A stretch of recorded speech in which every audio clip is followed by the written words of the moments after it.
नमस्कार दोस्तों। अगर आपके एक्वेरियम में कभी ऐसा हुआ है कि आपकी मछली अचानक धीमी हो जाती है, नीचे बैठने लगती है या उल्टी तैरने लगती है, तो ये संकेत हो सकता है कि आपकी फ़िश मरने के करीब है। लेकिन अच्छी खबर ये है कि कई बार हम सही समय पर सही कदम उठाकर अपनी फ़िश की जान बचा सकते हैं। आज के इस वीडियो के अंदर मैं आपको बताऊंगा 10 ऐसे तरीके जिनसे आप अपनी मरती हुई मछली को बचा सकते हैं। तो चलिए शुरू करते हैं। किसी भी फ़िश के मरने का सबसे बड़ा कारण गंदा पानी होता है। अगर पानी में अमोनिया, नाइट्रेट, ज़्यादा गंदगी हो जाए तो फ़िश बीमार हो सकती है। सबसे पहले क्या करें, 30 से 40% पानी चेंज करें, साफ़ और डीक्लोरिनेटेड पानी डालें। कई बार सिर्फ पानी बदलने से ही फ़िश की रिकवरी हो जाती है। अगर आपके फ़िश पानी की सतह पर आकर हवा लेने की कोशिश कर रही है तो इसका मतलब है कि पानी में ऑक्सीजन कम है। ये चीज़ें तुरंत करें, जैसे कि एयर पंप को लगाएं, एक्वेरियम फिल्टर चालू करें। इससे पानी में ऑक्सीजन बढ़ेगा और फिश को राहत मिलेगी। तीसरा पॉइंट है, ओवरफीडिंग बंद करें। बहुत ज़्यादा खाना देना भी फिश को बीमार कर सकता है। एक्स्ट्रा फूड पानी में सड़कर टॉक्सिक केमिकल्स बना देता है। अगर फिश बीमार है तो 1-2 दिन तक खाना ना दें। इस विधि से उस फिश का डाइजेस्टिव सिस्टम ठीक हो सकता है। चौथा पॉइंट है, फिश को जल्द से जल्द क्वारंटाइन करें।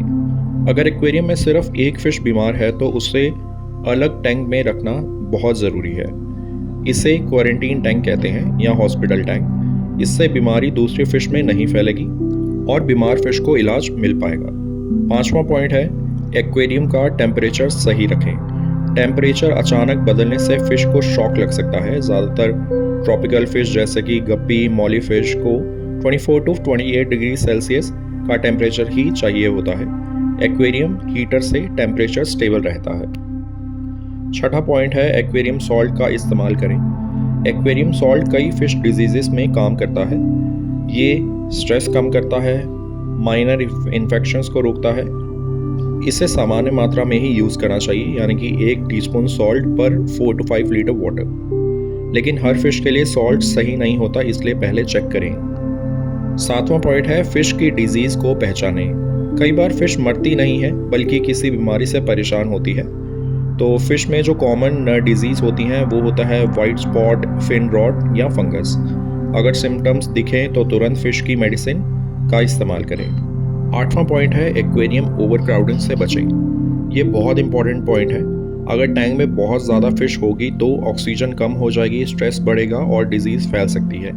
एक्वेरियम में हमेशा उतनी ही फिश रखें जितने कि वो आपस में कंपैटिबल हो पाए, और जितना बड़ा आपका एक्वेरियम है साइज़ के हिसाब से उतनी ही फिश रखें। नौवां पॉइंट है, एक्वेरियम साफ़ रखें। रेगुलर मेंटेनेंस बहुत ज़रूरी है। हर हफ्ते 20 से 30% वाटर चेंज करें, फिल्टर साफ़ करें, टैंक की गंदगी हटाएं। इससे फ़िश हेल्दी रहती है और स्ट्रेस कम होता है। 10वां और आखिरी पॉइंट है, स्ट्रेस को कम करें। फ़िश भी स्ट्रेस महसूस करती है। स्ट्रेस के कारण तेज़ लाइट, बार बार टैंक डिस्टर्ब करना, एग्रेसिव फिश या बार बार एक्वेरियम के अंदर हाथ डालना। तो दोस्तों, ये थे 10 तरीके जिनसे आप अपनी मरती हुई मछली को बचा सकते हैं। अगर आप एक्वेरियम हॉबी में नए हैं तो इन टिप्स को ज़रूर फॉलो करें। इनसे आपकी फ़िश लंबे समय तक हेल्दी रहेगी। अगर आपको ये वीडियो पसंद आया हो तो लाइक करें, सब्सक्राइब करें, शेयर करें अपने दोस्तों के साथ। और अगर आप एक्वेरियम और फिशेस के बारे में और इंटरेस्टिंग वीडियोज़ देखना चाहते हैं तो चैनल को सब्सक्राइब करना मत भूलिए।